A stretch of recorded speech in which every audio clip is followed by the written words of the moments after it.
focused. British imperialism is very much focused on two continents, on Africa and on Asia. And if Britain had to choose a continent to focus on, there's no question that Asia would have been the more direct focus of British imperial expansion. There are two great reasons for this. The first great reason is that India was the centerpiece of the British Empire and had been throughout the 19th century.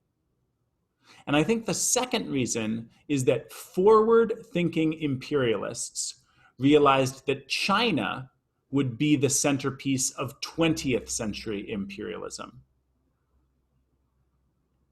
And the pithy saying that we have about this is that it was clear to people, even in the late 19th century, that whatever country controlled China in the 21st century would be a great power.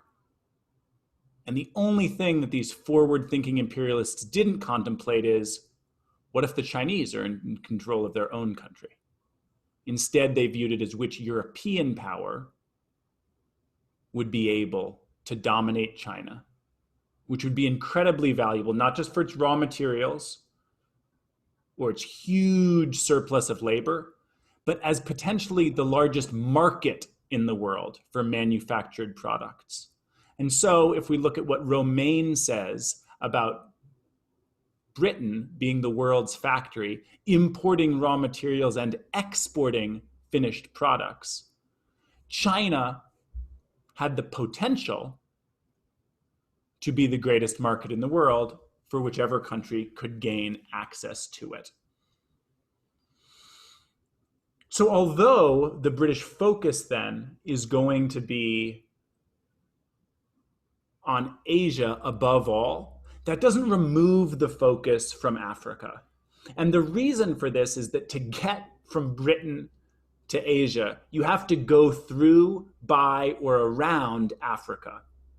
And of course, the Suez Canal makes it possible to not have to go around Africa, but to be able to go more or less between Africa and Asia, because the Suez Canal runs and connects the Mediterranean with the Red Sea. And you can look at a globe at any time you want to see how much, very much faster that would make commerce between Europe and Asia. So it shouldn't surprise us too much that the British are going to get themselves involved in a war in Egypt in 1875. That fits with their, Britain's going to get into a war with Egypt in 1882. In 1875, they had already purchased Egypt's share of the Suez Canal. So that gave them financial control of the Suez Canal. And by 1882, they have political and military control over the Suez Canal. This is, of course, then going to be more or less confirmed by the Berlin Conference, which is going to require effective occupation in order to claim territory. And the British will essentially establish effective operation along every part of Africa that you would need if you cared about going to Asia. South Africa, if you have to go around. Egypt and the Sudan, if you care about going through the Suez Canal. So if you look at just the British imperial map, we'll see that almost every British colony can be explained by the logic, not of Africa itself, but of getting from Europe to Asia. Controlling the sea access to Asia, then, is step one in the British plan. But there is one country that can obviously challenge the British in terms of Asian supremacy without using the sea, and that is the Russian Empire, which borders China and Siberia, and more or less borders India, or at least borders Afghanistan, which borders India. And so this brings us to the Panjda incident in 1885. This is when Russian troops encroach into Afghanistan. And of course, remember, today it goes Afghanistan, Pakistan, India. But Pakistan and India were combined into what the British were calling India at that time. So the Russian troops moving into Afghanistan was essentially moving right up to the borders of India. And at this moment, the British react in a very hostile way in 1885. So hostile that, in fact, the parliament approves the borrowing of money to finance a military expedition into Afghanistan to protect India and to push the Russians out. The Russians hear this and then they back off. So there's almost a war between the Russians and the British in 1885. Now, Romain has already taken us through and has already argued to us that France and Russia, when they signed the military convention in 1892 and when they formalized their alliance in 1894, that the best way to understand this is because they're fearful of the dual alliance, fearful of Germany, fearful of Austria-Hungary. But I think that some context that Romain might be missing is this context of the British Empire, especially from a Russian perspective. Now, Britain's African connection there's the Suez connection, of course, but there's also South Africa. So let's not forget what's going on with the Boers down in South Africa, which we've already read about. But remember, there's the Jameson Raid, kind of organized by Cecil Rhodes, where his sort of private army attempts to take over land from the Boers, and it's repelled. And the German Kaiser in 1896 sends a telegram to Kruger, the sort of the premier of the Boers, congratulating him on repelling the Jamestown raid. This goes over very badly in the British press. British foreign policy is very offended by this, and the British public is offended by this. This is one of the first times when we can really see public opinion in Britain getting ahead of the political opinion of, say, the Foreign Office or of the Prime Minister, where the British people are more upset about the Kruger telegram than the British foreign policy experts. In 1898, Britain's Sudanese connection is challenged when the French expand across the north part of Africa. It would make sense for the French to try to dominate an east-west. And if we think about this in terms of railways, for the French to construct an east-west railway, well, the British are trying to construct a north-south railway. If we think of that as being the ultimate dream in Africa, they bump into each other in Sudan, right? And this is when Kirchner and the French general have the standoff. And once again, the British essentially threaten war over imperial possessions at Fashoda.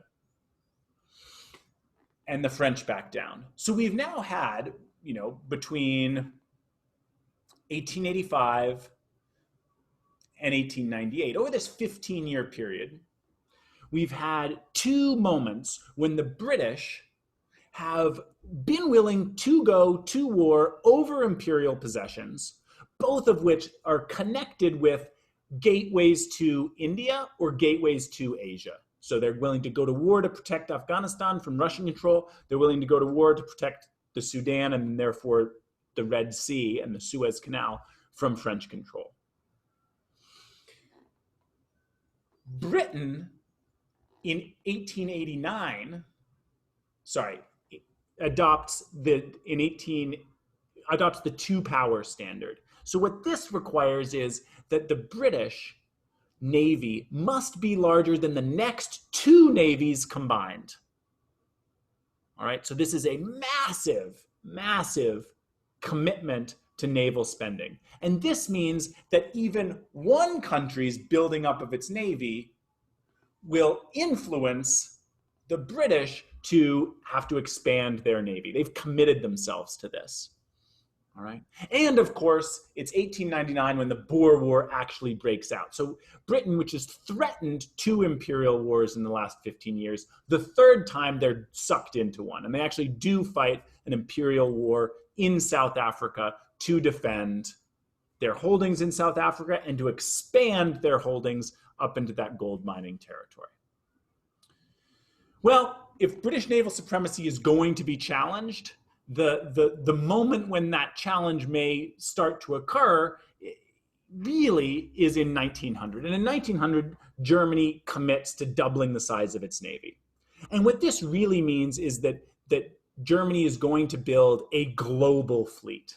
There aren't very many countries on Earth that have global fleets that can go outside of their home waters. All right. And so Germany is joining this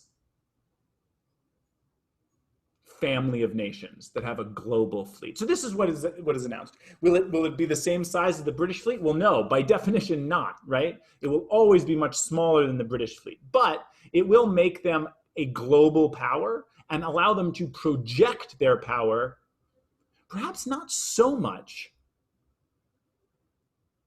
into Africa, which is more or less divided up at this point, but certainly into Asia, which is, again, this is where 20th century imperialism is going to happen. One group of people who aren't super thrilled about 20th century imperialism happening in China are the Chinese themselves. And so 1900, beginning in June, we see the Boxer Rebellion. And this is a rebellion of primarily young, patriotic, nationalistic, anti-imperialist Chinese.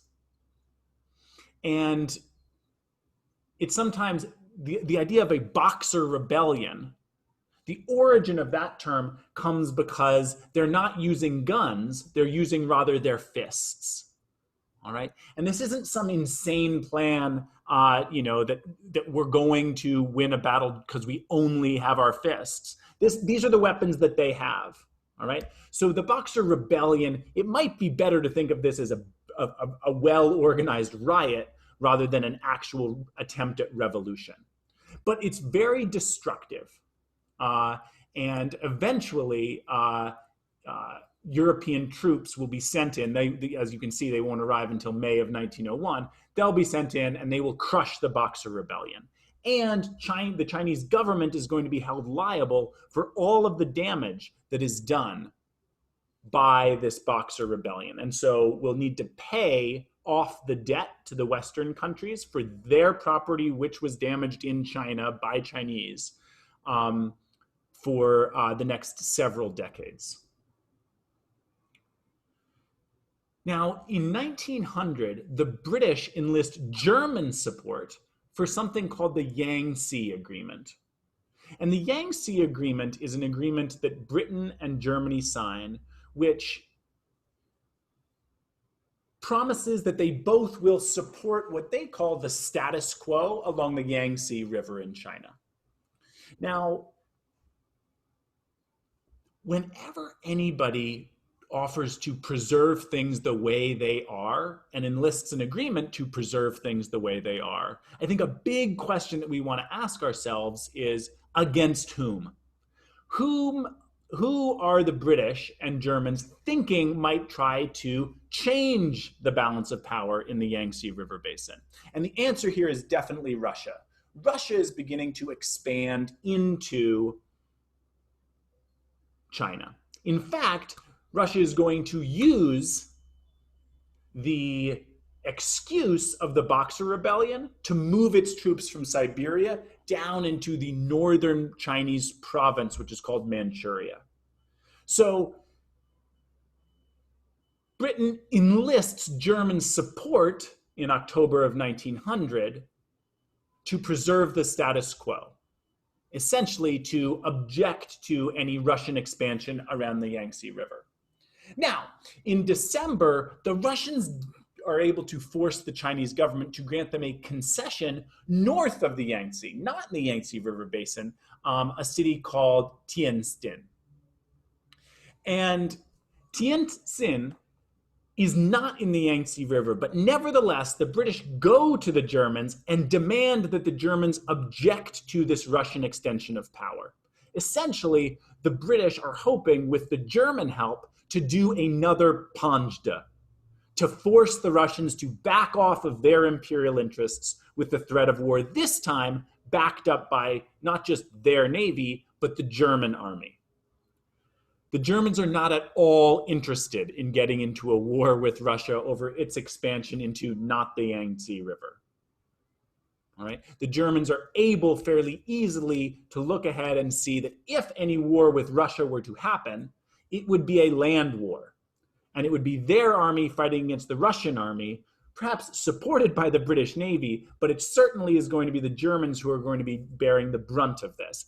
And they don't feel themselves at all bound to preserve the status quo in China in general, because Tientsin is not in the Yangtze River and therefore is not technically covered in the agreement. But the British, especially British foreign policy thinkers, feel quite betrayed by this German lack of support in China.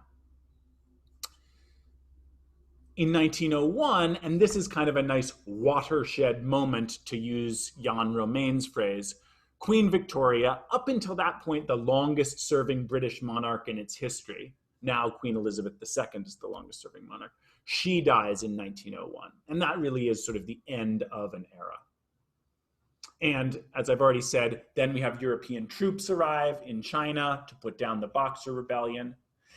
And by the end of 1901, any attempt of an Anglo-German alliance has collapsed.